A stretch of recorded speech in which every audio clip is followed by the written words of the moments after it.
Thank you for the kind introduction, which was my first page, so we have more times for questions. Let's dive into it. We don't only want to talk about EuroStack, but about competitiveness of Europe in these times, and what we can do to increase the competitiveness. Renate, what's the starting point? Where is Europe in terms of competitiveness today, 2025? I would say we're not doing that great. And we definitely need to catch up, because it was already said, we have, in the technological race that we are witnessing about the frontier technologies of the future, we don't have the space that one of the biggest single markets in the world normally deserves. We are too slow in terms of investment. We're too slow in terms of uptake of frontier technologies in the markets. And we don't have the right setup to really have this innovative entrepreneurship kind of mindset in Europe. So that's the problem definition that we clearly got from a lot of kind of respectable persons such as Draghi and Letta in their respective reports. That is the basis for the start of the work of this von der Leyen II Commission, and I hope that we can really tackle that. These are very open words from someone from the Commission. Thank you for this openness. It's very direct. Niko, you've been advising clients for decades, and now you're an operative company. What's the company view? What's the view of an ex-consultant on Europe's competitiveness? Yeah, you know, I was, the last 10 years, I was part of McKinsey Digital, and I was basically very deep in new technologies, and also doing and stating reports on the current situation of Europe in the context of Industry 4.0, in the context of IoT, or in the context of AI, or even in the context of quantum. And unfortunately, in all those different contexts, we saw a similar pattern, where Europe had a very big strengths in talent, also in research, also in terms of innovation, but a very, very strong weakness in making it operational and scaling those topics. Yeah, and unfortunately, if we compare this with the US and also with China, we see that the strategic distance between the US and US/China and Europe is becoming bigger and bigger when it goes into those topics. Thank you. Francesca, any positive words, or are we going to kill ourselves? No, I was thinking the same. First of all, maybe a little bit of embarrassment, because all the reports that people cite about Europe have been written by Italians. I mean, Steffi says I'm a European. It's true. I worked all around Europe. I'm actually Italian. And so I'm not sure the Germans really like to trust Italians so much, but maybe, I don't know. Yeah, yes, okay. I think I will start maybe with a metaphor that we can turn around, because many times when I hear, especially from abroad, a division of Europe in the future, either they say you are irrelevant, old people, lost the plot, aren't able to defend your democracy, your economy, forget about Europe, where is Europe in the map? Okay, so we don't want to be there.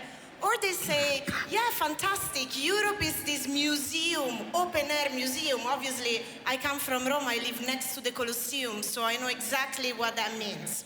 And I think although we all read the Draghi report and we know what we are doing wrong, I'm very happy that the Commission says this is not just a report, but they're gonna act on it, because this is exactly what we need, I think. But I also think we can turn this image around, because actually it's not so bad that we have all this culture. I mean, I'm always thinking, look at DLD. The added value is this network of people, the culture that is here, the structures that we have in Europe, which are about, our history, our present. And I think we need to make that leap. So we need to get what we have really good in Europe. Let's start from culture, don't go into food and everything else and ideas, but obviously we need something else. And I think what we need, it was said before, two data that strike me about the Draghi report is one, the company that invests more in research and technology in Europe, you know which one it is. Volkswagen is a car company that was created 50 years ago. I mean, obviously, you know, we are in this middle technology trap. So I think this is the first thing. And then when we have unicorns, 30% of our unicorns, our brightest mind, they decide to leave Europe and go somewhere else. We see constantly in AI, all European names, European technology, but they're not in Europe, they're somewhere else. I think these two data make us understand we have all the ingredients. It's not a problem of creating knowledge. We have to harness it economically, structurally in Europe, and that's why... So what is EuroStack? You wrote a paper about it. Yes. And how would it solve this problem? Well, I think our idea about the EuroStack is just a mental model. It's just, you know, it's just a way to turn it also around the fact that we can't build technology in Europe. But I think we have to understand it as we have the euro, right? I mean, Draghi actually saved Europe once. We have the euro, and I think it did well for our economy. We have the single market, and I think what we need now is the EuroStack. We need basically technological infrastructures, pan-European, controlled by Europe, because we are in a moment of, you know, rivalries of empires, and because we do not want to have oligarchy in Europe. I think we all agree on that, yes? Do we want to be run by an oligarchy? I don't think so. We have enough, yeah? We see what that can go. And also we don't want a tech oligarchy to run Europe. So these infrastructures, which I've been mapping the stack for the last 3 months, from raw materials to supercomputation to artificial intelligence, network, Internet of Things, AI, like everything that make a stack. I think we need this strategic autonomy mindset. Instead of like building technologies and waste money in a lot of different things, we need to see, okay, what do we need to do here in Europe to control but also open the stack? It's not a protectionist policy, but it's a policy, it's the EuroStack is like, we're gonna build it in Europe and we're gonna have a lot of talented people, which are abroad, but a lot of Europeans that come here and help us build it. So of course the focus is going to be also on AI, but it can be also in robotics, it can be in biotech, but the infrastructure you need are the same. And let me just finish maybe with a metaphor, because many people tell me, oh, it's gonna be impossible to produce 20% of the chips in Europe, advanced chips, as the CHIPS Act says. Maybe it's gonna be very difficult. We have a lot of capabilities, some open source hardware that we make in Europe that actually is really interesting. But I think if you start from the difficult things, okay, it will take us time. Maybe we want to give us a deadline, like, okay, in 10 years' time, Europe will be a technology powerhouse. Why not? It's a mission, it's an objective that we can give ourselves. But I think there are very simple things like, can't Europe have an alternative social network to X? I mean, can anyone in the room think social networks is rocket science? Say it.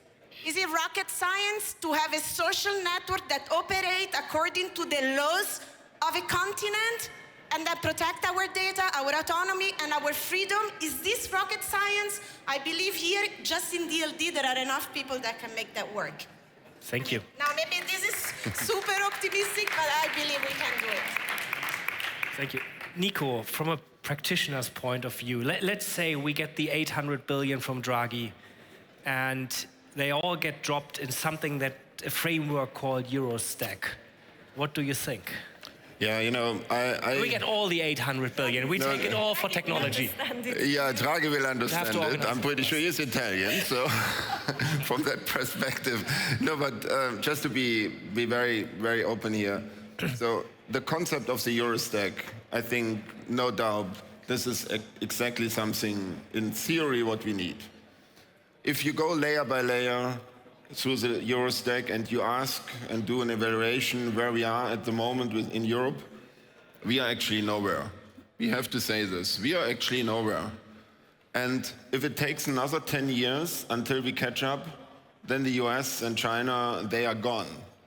Yeah? We are not even in the starting block yet. Yeah? And this is something we need to change. I think there's absolutely no disagreement about the concept itself. I'm fully supportive here. But if we do not change speed, mindset, resource allocation, strategic thinking, then we will not get anywhere. And I'm now with Friedhelm Law Group, and Friedhelm Law was one of the initiators of the Gaia X program. Yeah, and Gaia X is now 40 years ago. And if you ask yourself where we are with this thing, we are nowhere. And of course we can debate whether the timing was the right one. But if we set up a EuroStack concept similar to Gaia X, I bet it will fail. And it will take us another 40 years to come to the same conclusion. Totally agree. I'll park this for a moment. Renate, you're one of the most influential bureaucrats in Brussels in the DG Connect. We talked earlier, and you yourself said the sentence, US innovates, Europe regulates. How do we make a step forward and start innovating and put the money to work? I think we have a perfect chance with the AI revolution to maybe showcase that we can do both. I still believe that it was the right choice for Europe to be the pioneering force in the world and to give an AI Act kind of regulatory framework to showcase what we stand for, what AI we want, and where our guardrails are. And they are very limited. It's a risk-based approach. It opens the door to innovation. But it now has to be combined with an innovation strategy and an industrial policy strategy that shows in the next years, and here time is of the essence, that we really mean it, that what our Executive Vice President Virkkunen, who's in charge of tech sovereignty, has said in her hearing in November, she has the vision of making the EU the AI continent.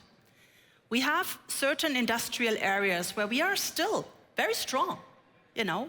Pharma, medicine, robotics was mentioned. We are in a transformational change in the economy because of the technology around us. So if we manage with intelligent pooling of resources, intelligent pooling of member states' focus to invest in certain excellence centers around the EU, where we build our strength together from the beginning, not as a German solution and a Slovak solution, but as a European solution, then we can make a difference, especially when it comes to industrial AI. Because on industrial AI, the jury is still out. Who has the killer applications of the future? It could be Europe, if we now invest in this together. And that's why one of the earliest initiatives that will come out of the Commission is going to be the AI factories. And just allow me to say a word on that. Because EuroStack, if you look at what we've done the last decade, I think there's a good example of how EuroStack can work. If you look at the supercomputing structure. A decade ago, Europe was nowhere on hard computing power. And by investing together, not in a supercomputer in every member state, but in supercomputers in some centers in Europe, we now are playing world league in terms of supercomputers. The idea of the AI factories is now that we offer the startups so that they stay in Europe and not going elsewhere, that we offer them a super access to the supercomputers because they need to run their models. They need computing power to develop their ideas. But again, the idea is with the AI factories to do this, around the supercomputers. So around the one in Jülich, around the one in Lumi, in Finland, around the one in Barcelona, and you name it. And to really kind of focus on certain sectoral areas.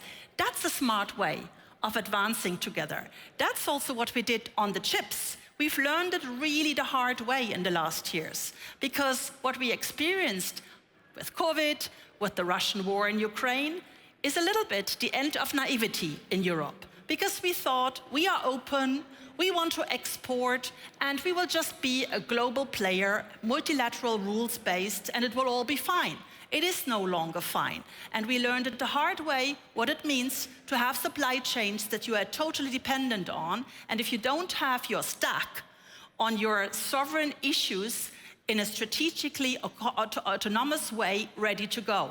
That has been acknowledged in the last mandate already on chips, And that has been an innovative approach, for instance, to engage together several member states in pilot lines on chips for the future. So not the legacy of the past where we missed it, but actually looking ahead and saying, okay, what's the future on chips? That's quantum chips, that's photonics chips. Let's go and develop these things together, again, in excellence centers. And we will, in the first 100 days, roll out 7 AI factories where this kind of approach to work together, like in the chips pilot lines, will be repeated on AI. So I think the idea is really to use the benefit of having very, very good resources and talents. They might not all be in the same place, and that's why you have to look at it from the single market perspective. This sounds all really good, but the way you describe it also sounds like there is a big number somewhere on top, and you already started talking, now it gets split up into several excellence centers, and we talked about supercomputing, AI.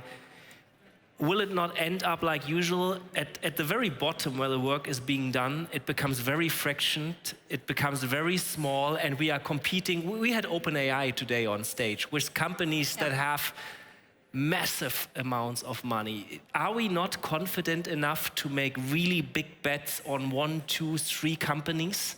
Like we didn't have 100 Airbuses, huh? We didn't have centers of excellences for Airbus. I think it's good to focus. And maybe by that work on focusing on the AI innovations that will lead to the emergence of another Airbus in AI. But I think the situation at the moment with the technological race and also the race about what is the killer technology of the future, is it quantum or not? I think the jury is again also still out there. I would not be in a position, and I don't think anybody in the EU is in a position to say, this is the company to invest in now. That's why I think we need to cover the ground on the strategic sectors that are so important for our kind of technological development, and then grab it, and have also the willingness that not everything might work. Some of it might not be that successful, but if from the 10 initiatives that we start together, maybe 8 survive, that would be a huge jump ahead, for Europe in the future. And really also focus on areas that matter to us. And web that also into a sovereignty debate, because what is also really important, and that's again where I agree with Francesca on the EuroStack, there are areas where we should not accept that we are totally dependent. There should be a debate on a sovereign cloud, because that is really important for our security. And there should also be a debate on kind of our own interest in, tech defense industry, because that's also in the interest of our security. So I see it more in strategic sectors, and then hopefully out of that will emerge companies that we can then boost. Niko, do you agree? No, I absolutely agree. So I think this is a way of thinking about it. Yeah, I think in the end, and it's future positive what we are doing here. So let's turn it around into solution mode. Yeah, because I think we are all clear about the situation and the complication and what is not working. So, but when looking into how to change the game, I think there are a couple of things to be done. One, I think you described very well, we need more focus and strategic thinking behind how we set things up, how we allocate resources, how we allocate money, and those kind of things. This is one. Two is, we need to combine those new technologies with European strengths. So we are very strong in industrial environments. Why is it not possible to combine AI with industrial knowledge and come up with really a lighthouse in that space? This is something what we could do. And the third one, and I think this is also something really important, and I don't know who from you guys has had listened into the discussion with Google X yesterday. We need to change our mindset. We need to be willing to also invest into something where we are not 100% clear that it will be a success. Yeah. So, and this kind of moonshot approach, this is something we need to also ignite in our family-owned businesses, because our family-owned businesses, they have basically kick-started the industrial future of Europe 50 years ago. Yeah, and if we ignite this kind of thinking for new technologies in those companies again, I think we have a bright future ahead. But we need to change something. We cannot wait another 10 years until we get something done here. Yeah, maybe I can talk a bit of money, because you made already the thing, okay, are we investing a little bit in everything and then we are really small? What is the scale? I think, I'm sorry to break the news, everybody knows this by now, the scale is the Draghi scale. I mean, we also have been working like now 3 months analyzing all the stock, across the stock, and analyzing all the investment. It is true, actually, you need, I mean, even as a start, what we are saying there for a EuroStack in a let's say 10 years, you have to have at least 300 billion investment. And I mean, Draghi says in 5 years, 150 billions in the same kind of type of technologies. I think this is correct. That's what we need. And I think, you know, if you look at the type of investment, you know, one thing there, because we have a lot of companies. You haven't mentioned, for example, ASML. We don't mention the space tech champions that we have in Europe. We don't mention that, you know, we had companies like ARM and DeepMind. Actually, they were Europeans. Now they're not anymore. Yes. So we do have, I mean, actually here we had possible champions that are not anymore to be considered European, but still operate in Europe. And think about that, yeah? So I think we have more, again, than what we are able to think about.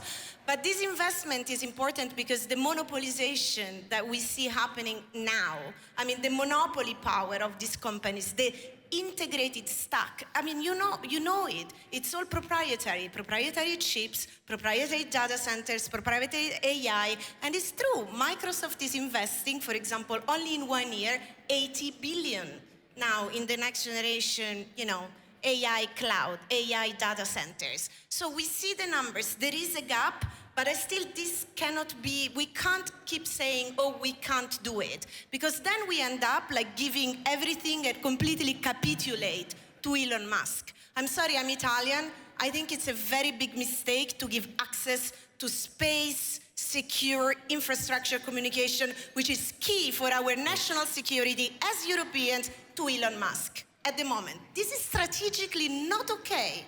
And then, you know, I also don't accept that we say, well, the member states have to deal separately with the suppliers. No, this is about the national security, competitiveness, democracy of Europe. And this is key. And we're doing a lot of efforts with space technology. Actually, we have very good company, good investment, and it's true, maybe the IRIS-2 secure communication network is too slow. Why don't we put the money that we give to Elon Musk and to the American companies in there? That's one thing, and I mean, that's a very clear suggestion. Make European first procurement strategy. So you're gonna have to explain why you don't give these millions and billions to our European champions, but it's just going somewhere else. So there are very particular type of policies, and I think we're not gonna be able to play a different game now. I mean, look at the new act on advanced chips coming from the US. I mean, now, you know, you have blacklisted, you have sanctions, you have, you know, you are not gonna play, you choose which countries can access the market on the basis of national security requirements. What are our national security requirements? So we're gonna have to play a different game. And I'm for not only reacting and say, okay, you know, just big loud against the techno oligarchs, that's fine, but let's play the European game, because if we don't do it now, yes, then there is not only non-competitiveness, I think we're really giving up on our basic democracy. I think we should work together in understanding this, because, you know, this is not only Renate's job, you know, yes, to protect the DSA and the DMA and to tell, you know, to the tech bro, you're gonna have to obey to our regulation. You know what they do? Actually, the US and China, if you circumvent the regulation, they blacklist you. They ban you. So I'm not saying we're gonna have to, you know, slowly get steady in a game where we think about what is our advantage, and that doesn't mean protectionism. That means playing with the game that we have to play now, but with the objective not to do the empire, I mean, not to do rivalry. We don't want to be another empire. We want to protect democracy. We want to protect the welfare state. We want to protect our, our actually well-being as a society. Thank you. So, yeah. I think that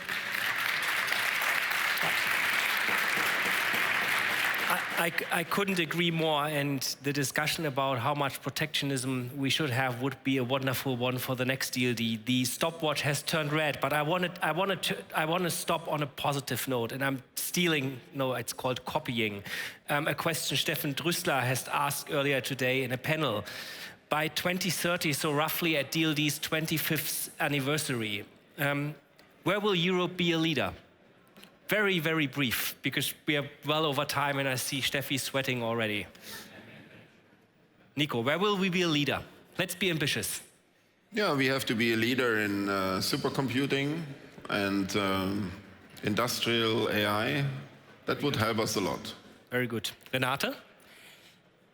Having a resilient, future-oriented super connectivity everywhere in the EU, because that's the bottom for digital transition, and really leading in some of the industrial areas where we have strength. Let's talk telemedicine, let's talk automated driving, let's talk smart agriculture, to give you 3 examples. Wonderful. Francesca? For me, no example. For me, the important thing is that there is going to be success cases. Not only complaining that Europe is failing, but actually we're going to say, this is what we do well, and those are these examples, and we're going to be proud about it.